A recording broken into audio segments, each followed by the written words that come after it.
Mathieu, quand on a nous funate, quel est le fameux Mathieu?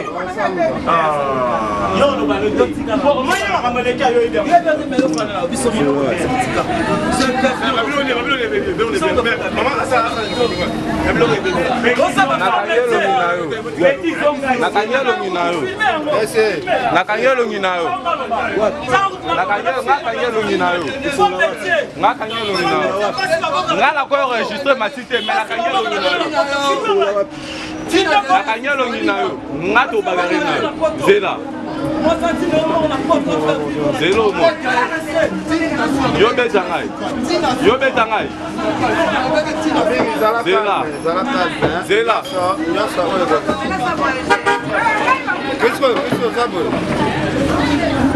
tofandi awa yo mati oye ayena batu bayosala so menace désordre basimbi petit abiri baye menacer ngata mona aussi tala ba milenge batunde pasu tala linesi na ngai bacho tala tande na dindi umoni nana rendez-vous tande na dindi ta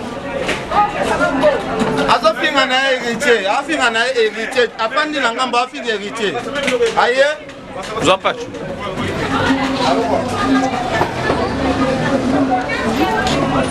mama zala calme zala posé na zoki tala tande na zoki tika biloko no boy mama ko bongselo mama ko bongselo la police est sa constat tika bongselo motia biso za ba client no tofanda ya toke provoquer nous ko bongselo motia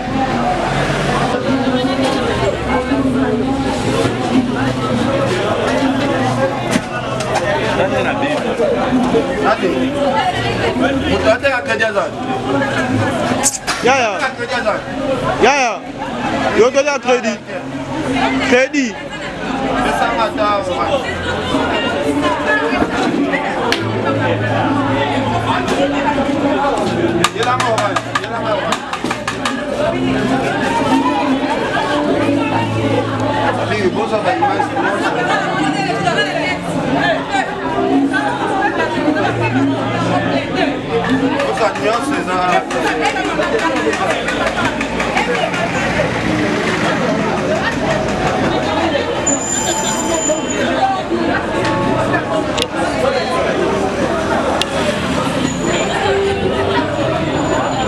Oh, bon, ok, mais pas fan. Pas fan.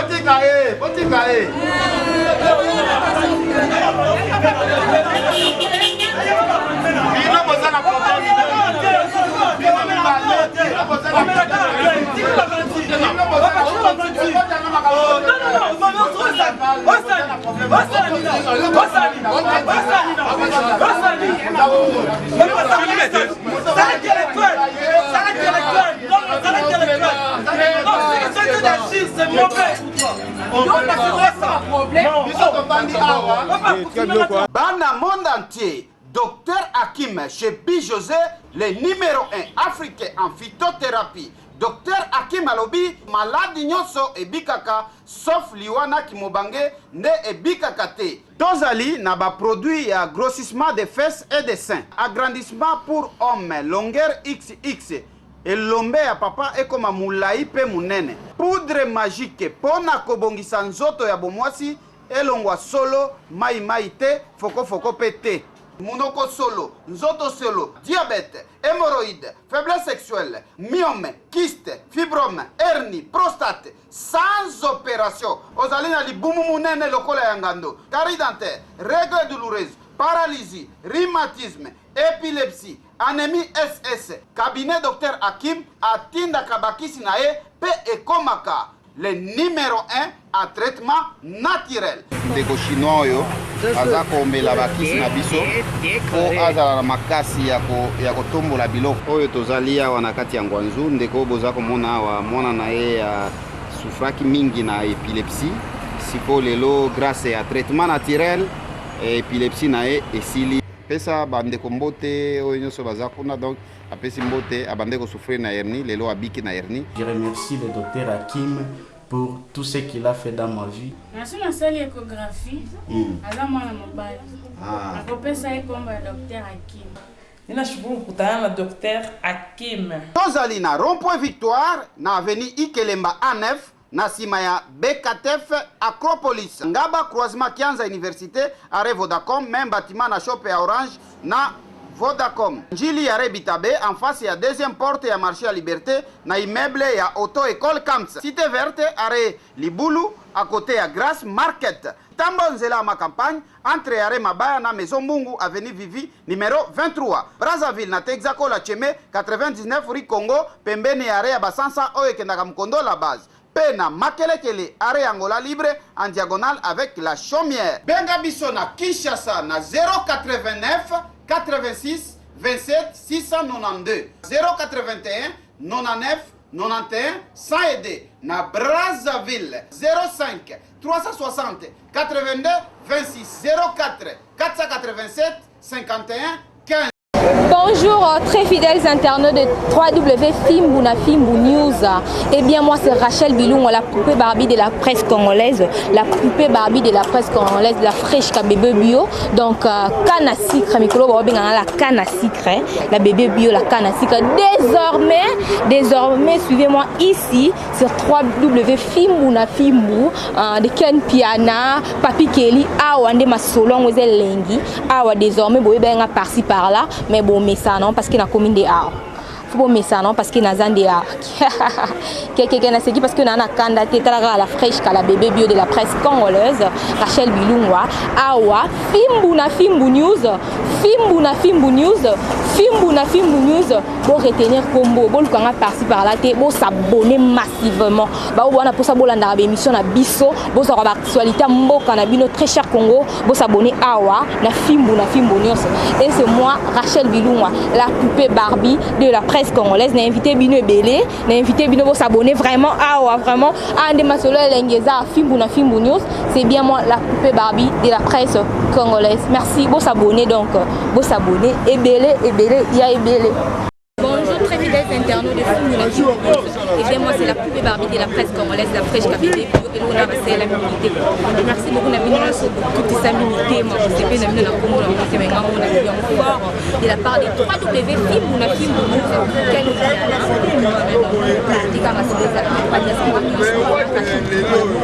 presse congolaise, vous avez toujours annoncé la qualité de l'organisation internationale des Chili. Ici comme c'est bien fraîchement équilibré, le magma, les rivières et la presse congolaise. Donc, le rituel musique congolaise, que vous avez fait fraîchement de Paris. Donc, tout ça ensemble avec Nakrisco, ensemble, que vous avez les magma. Donc, moi, on a battu le petit de Karim, la baronne, Rachel, la poupée Barbie de la presse. Je suis là. À la minute et va tout mon vie en verse du qui sait qu'elle est rouane mais là tout ça en Belgique nous avons maquillage là oh là non et parce que t'es l'oni n'a pas pour la merci à la tout ça maman ça va te dire moi de Bruxelles Adèle Diogo bagou d'Angers Gauthier mon vieux Gauthier mascotte prêtre de pote Junior Maoué était mes respects Junior Maoué était mes respects à toute la famille Maoué était lundi Maoué était le top modèle Angola na fait Pauline Lumumba maman Pauline Lumumba moi na héros national Mambote na yo donc Angèle Moussoaili Makizembe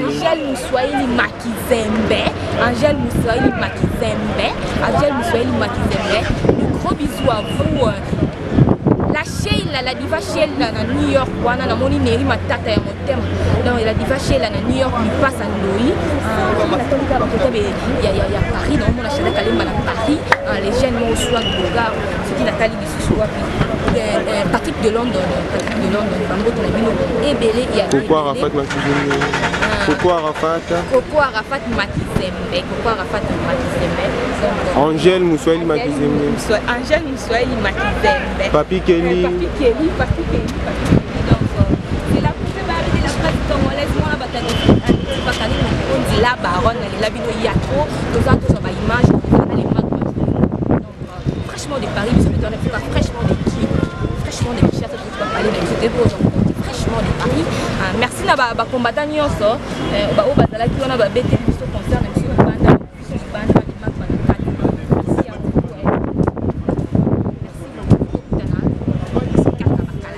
vous na ba image sire de la part de la poupée Barbie de la presse congolaise na ba saler la minité franchement vous êtes choqués.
Chateau,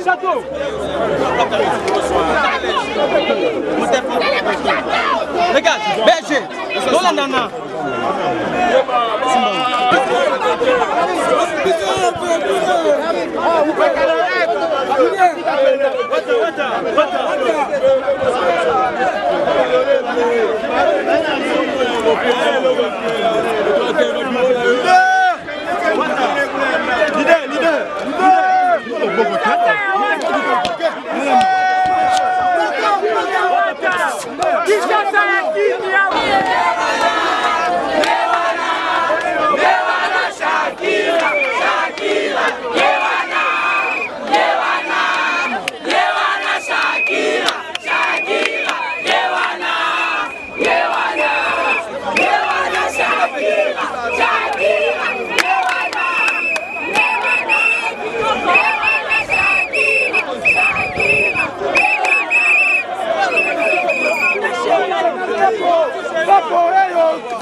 Tembe jamais fou comme tembe jamais si là.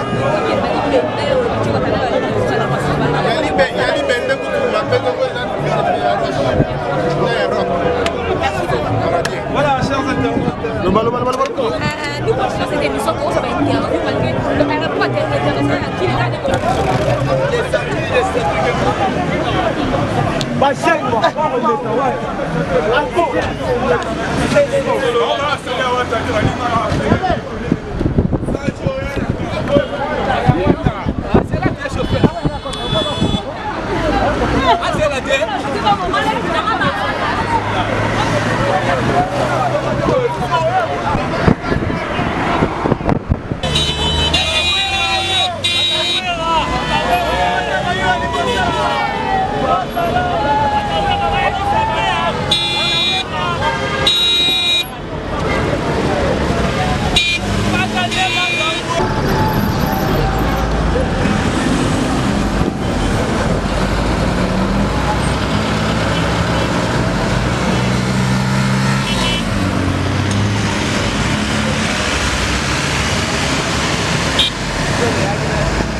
débat.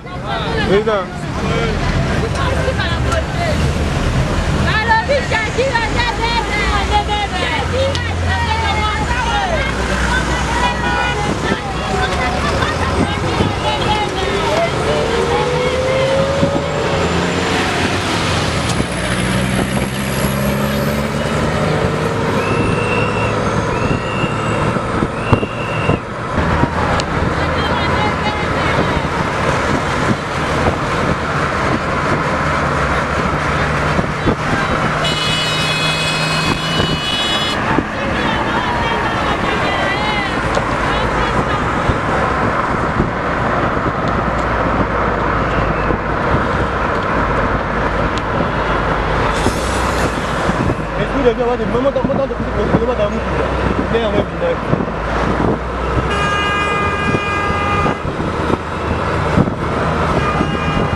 Wata sima.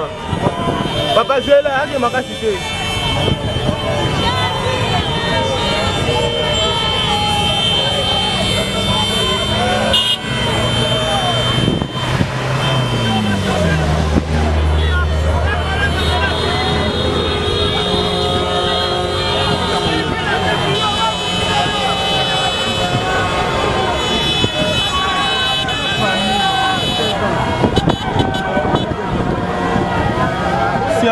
Voilà que j'ai eu le bana. C'est ça.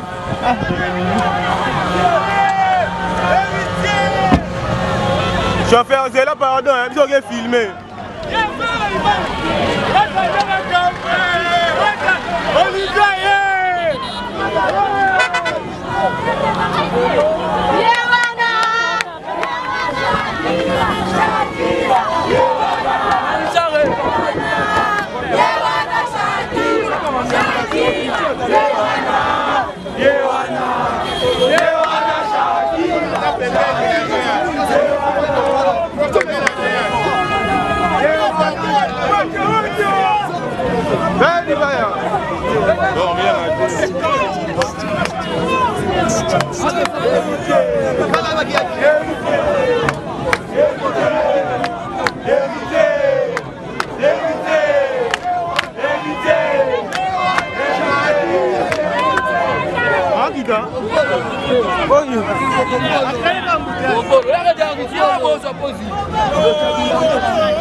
Tala toza liboso ekipo okonzembe.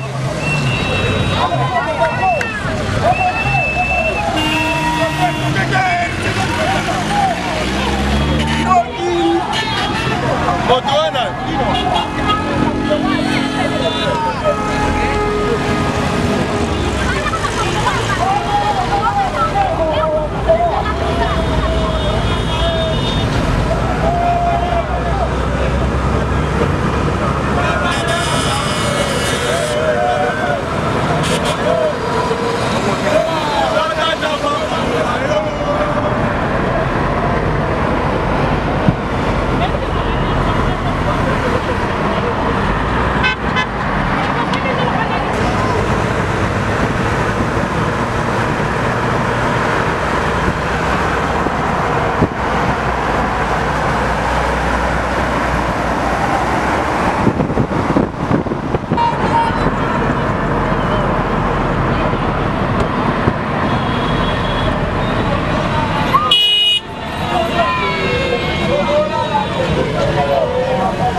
Ça liboso, c'est bien.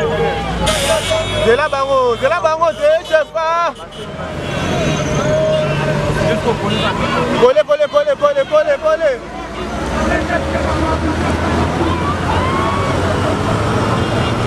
Papa ngana mwana na okufa na ngani. Ngana mwana na okufa na ngani. Gache le gaspille de vina mbango.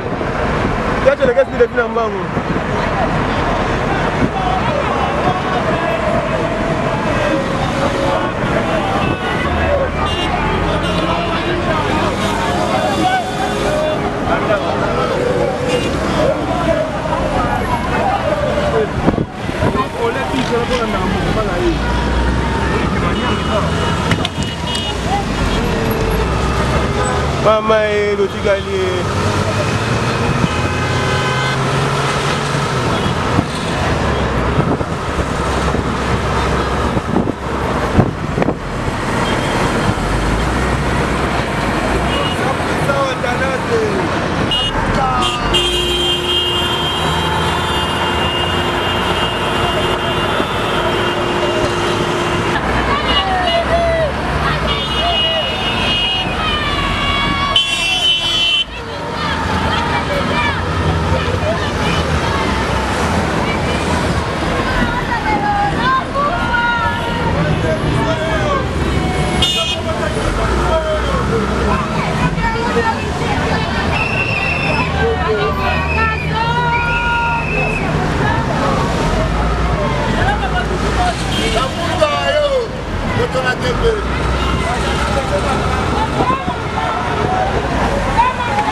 Mama longo la malikolo. Hey.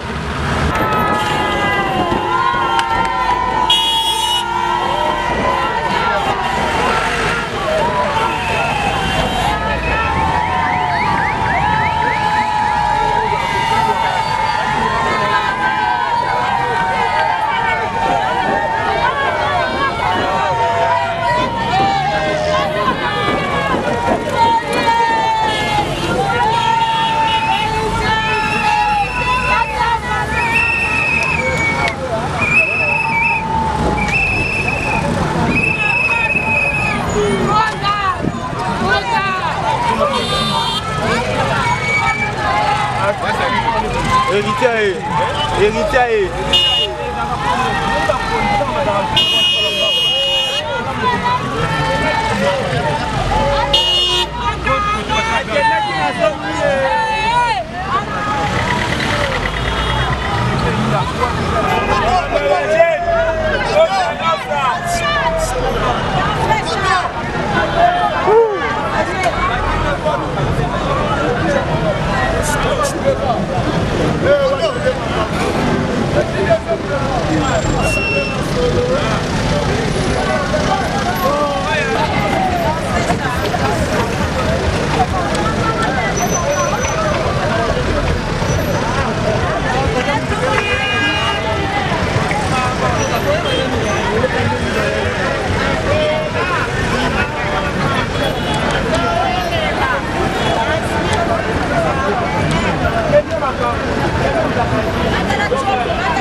Papa n'a filmé yo.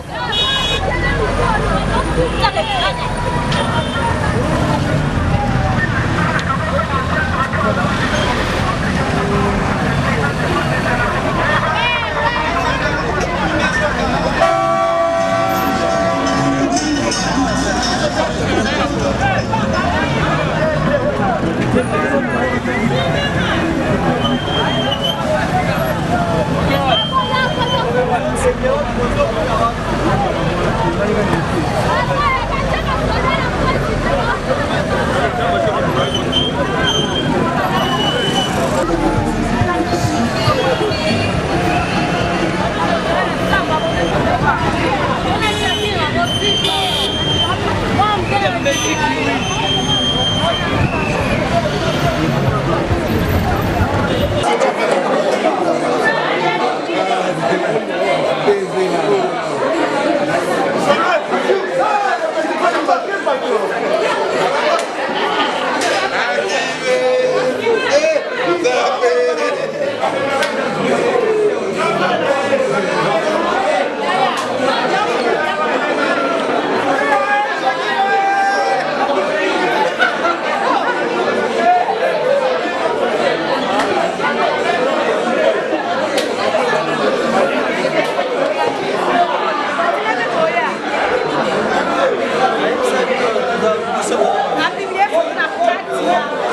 Bonjour très fidèles internautes de 3W Fimbouna Fimbou News.